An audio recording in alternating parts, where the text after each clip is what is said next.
নমস্কার, আপনারা দেখছেন রয়্যাল বাংলা। আর রয়্যাল বাংলা স্টুডিও থেকে আমি আপনাদের সঙ্গে রয়েছি সন্দীপন।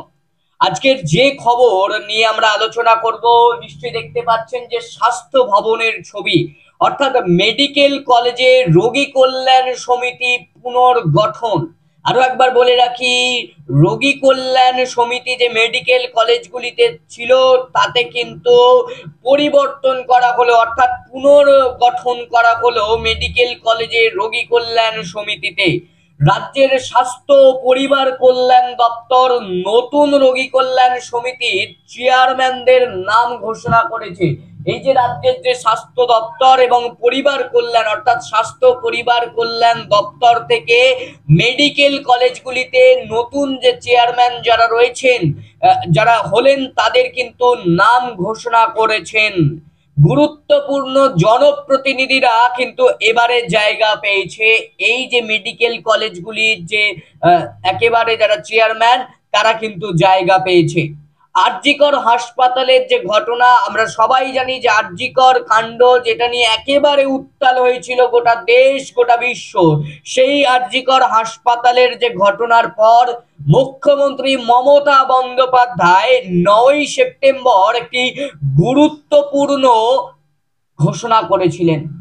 কি সেই ঘোষণা? না, তিনি প্রতিশ্রুতি দেন যে রাজ্যের যে সরকারি হাসপাতালগুলির রোগী কল্যাণ সমিতিতে আর কোনো রাজনৈতিক নেতা শীর্ষ পদে থাকবে না। সেই সমিতির চেয়ারম্যান হিসেবে হাসপাতালের সুপার বা অধ্যক্ষই দায়িত্ব নেবেন। সেই কথা মতো রাজ্য সরকার মেডিকেল কলেজ ও হাসপাতালগুলির যে পরিচালনায় ব্যবস্থায় বড় সড় রদবদল এনেছে। অর্থাৎ স্বাস্থ্য যে পরিবার কল্যাণ দপ্তর একেবারে বড় সড় রদবদল, রাজ্যের প্রত্যেকটা মেডিকেল কলেজের চেয়ারম্যানদের নাম কিন্তু অন্য এলো, অর্থাৎ রদবদল করা হলো, পুনর্গঠন করা হলো মেডিকেল কলেজগুলির চেয়ারম্যানদেরকে।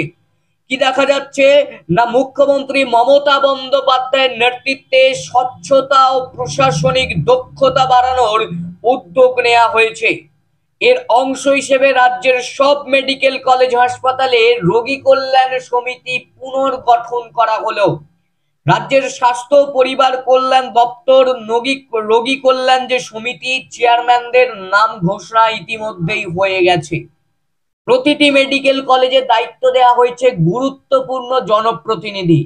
যেমন বিধায়করা দায়িত্ব পেয়েছেন, তার সঙ্গে কিন্তু দায়িত্ব পেয়েছেন মন্ত্রীরা পর্যন্ত। হ্যাঁ, এই যে মেডিকেল কলেজগুলির যে চেয়ারম্যান পদে বিধায়কদের পাশাপাশি মন্ত্রীরাও কিন্তু জায়গা পেয়েছে।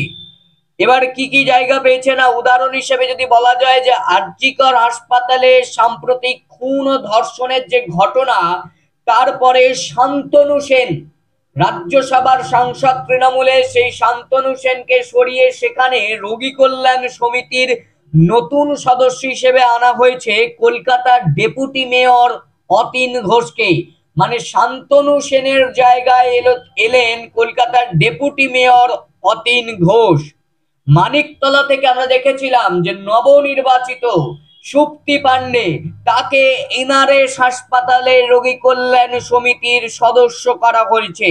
এইভাবে দেখা যাচ্ছে এসএসকেএম হাসপাতালে রোগী কল্যাণ সমিতির পদ থেকে অরূপ বিশ্বাসকে সরিয়ে তাকে সাধারণ সদস্য করা হয়েছে। আর কলকাতার মেডিকেল কলেজগুলিতে আমরা এক নজরে দেখব যে স্বাস্থ্য পরিবার কল্যাণ দপ্তর থেকে যাদেরকে দায়িত্ব দেওয়া হয়েছে, যদি নাম অনুসারে বলা যায় যে আরজিকর হাসপাতালে দায়িত্ব পেয়েছেন অতীন ঘোষ, এসএসকেএম হাসপাতালে দায়িত্ব পেয়েছেন অরূপ বিশ্বাস, নীলরতন সরকার হাসপাতাল যে মেডিকেল কলেজ, সেখানে জায়গা পেয়েছেন হচ্ছে সুপ্তি পান্ডে অর্থাৎ এনআরএসে, চিত্তরঞ্জন সেবা সদন Subrata Bakshi, Kolkata medical college Shashi Panja, national medical college Javed খান। এবং যদি আমরা, এগুলো হচ্ছে কলকাতার মেডিকেল কলেজগুলোর। এবার জেলার মেডিকেল কলেজের দিকে লক্ষ্য রাখলে দেখা যাচ্ছে যে উত্তরবঙ্গ মেডিকেল কলেজের দায়িত্ব পেলেন গৌতম দেব, মালদা মেডিকেল কলেজের দায়িত্ব পেলেন কৃষ্ণেন্দু নারায়ণ চৌধুরী, কল্যাণী জওহরলাল নেহেরু মেডিকেল কলেজের দায়িত্বে মহুয়া মৈত্র, উলুবেড়িয়া শরৎচন্দ্র মেডিকেল কলেজ, যে শরৎচন্দ্র চট্টোপাধ্যায় মেডিকেল কলেজ, তার দায়িত্ব পেলেন কিন্তু মন্ত্রী পুলক রায়। সাগর দত্ত মেডিকেল কলেজে দায়িত্ব পেলেন মদন মিত্র। মানে কোথায় রদবদল বোঝাই যাচ্ছে। একেবারে মহুয়া মৈত্র থেকে মদন মিত্র, বিধায়ক থেকে মন্ত্রী, সকলেই স্থান পেলেন এই যে নতুন যে রোগী কল্যাণ সমিতির যে চেয়ারম্যানের পদ সেখানে। একেবারে উলুবেড়িয়ার শরৎচন্দ্র মেডিকেল কলেজ হাসপাতালে যেমন পুলক রায়কে দেখা গেল, সাগর দত্ত মেডিকেল কলেজে দেখা গেল মদন মিত্রের মতন ব্যক্তিদেরকে।